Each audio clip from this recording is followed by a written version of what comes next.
Hey there. So if you're an entrepreneur, you've probably been there, right?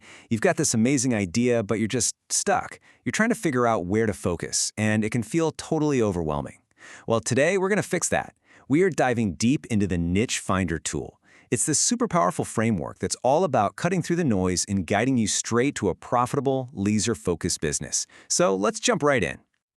So, does this sound like you? You have a skill, you've got this genuine passion, and you think, I can help everybody with this.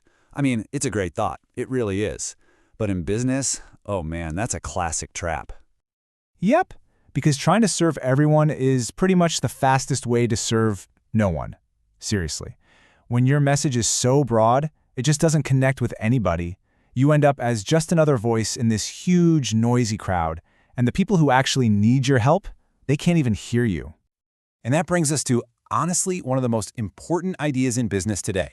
You've probably heard it. The riches are in the niches. And look, it's not just some catchy little rhyme. It is a fundamental truth. Getting specific, that is your superpower.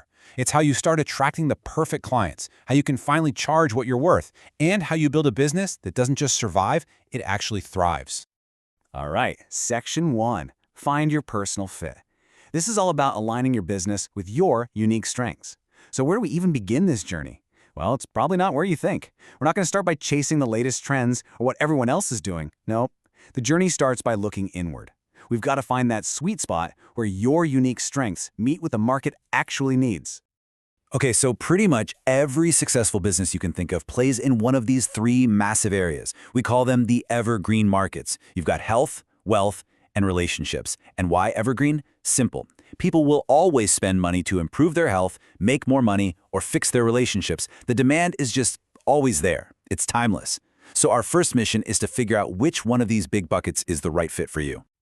So how do we figure that out? Well, we've got a great little tool called the 3 Ps framework. It's a super simple way to score yourself. The first P is past perfection. Think of this as your highlight reel, your successes, your wins. This is what gives you credibility. The second P is past pain. These are the struggles you've actually overcome. This is where your empathy comes from, that ability to say, I get it, I've been there. And the third P, that's passion. This is just your raw, genuine excitement for the topic. It's the fuel that's going to keep you going when things get tough. Okay, now it's time to get your hands dirty. You're going to use a scorecard, just like this one. For each market, health, wealth, and relationships, you're going to rate yourself from 1 to 5 on each of those 3 Ps. And you've got to be brutally honest with yourself here, okay? The point isn't to get a perfect score. The goal is to find the one market where your total score is the highest. That's your sweet spot. That's your most authentic starting point. Part 2, go from broad to specific. This is the 4-level journey to a laser-focused niche. Okay, so you've picked your broad market. Now, this is where the magic really happens. We've got to start narrowing it down, and I mean really narrowing it down. We're going to go from this giant, wide-open field to a tiny little plot of land where you can be the undisputed expert. Let's walk through an example so you can see exactly what I mean.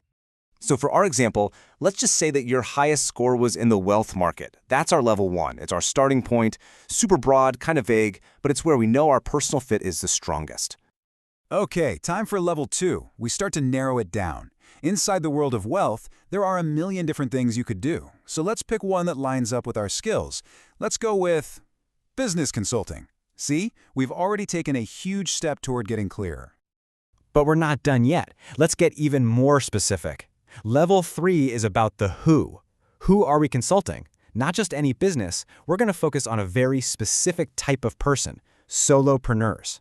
So now we're financial consultants for solopreneurs. Boom! Suddenly we know exactly who our audience is. And now for the final level, level 4. This is the ultra-specific problem we solve. What's their biggest headache? Let's say it's taxes. So our niche becomes tax optimization for freelance coaches. And there it is. We went from the giant ocean of wealth all the way down to this tiny, crystal clear pond where we can be the absolute biggest fish. That is a niche. Okay, Section 3. Run the viability check. This is where we ask, does your niche have real business potential? Because look, having a super specific niche is awesome, but can it actually make money? This next step is absolutely critical. We have to stress test our idea and see if it holds up in the real world. Think of this checklist as your final exam. First question, are these customers in real pain? Is this an urgent, nagging problem or just kind of annoying? Next, do they have purchasing power? In other words, can they actually afford to pay you for a solution? Then, are they easy to target? Do you know where to find them online? And finally, is the market growing? You definitely don't want to build a business in a shrinking market. And since we're probably building an online business, we need one more layer, the digital reality check. This is all about making sure your business can actually work online. So, can you promote to them online? Easy enough. Are they cool with buying things online? And this is the big one. Can you deliver your solution digitally? If you can say yes to all three, then you've got a business model that can scale, one that isn't limited by where you live or how many hours are in the day. All right, Section 4, meet your ideal customer. We're bringing your target market to life. So at this point, your niche is specific and we've checked that it's viable. The last piece of the who puzzle is to stop thinking about them as a group and start thinking about them as one single person you can have a conversation with. It's really this simple. You have to turn your niche into a person. This is what we call a customer avatar, and it is a total game changer. The second you do this, everything, your marketing, your content, your products, it all gets so much easier and so much more effective.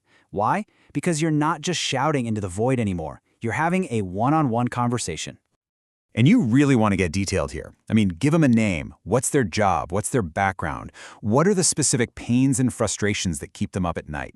And on the flip side, what are their biggest goals and desires? Where do they hang out online?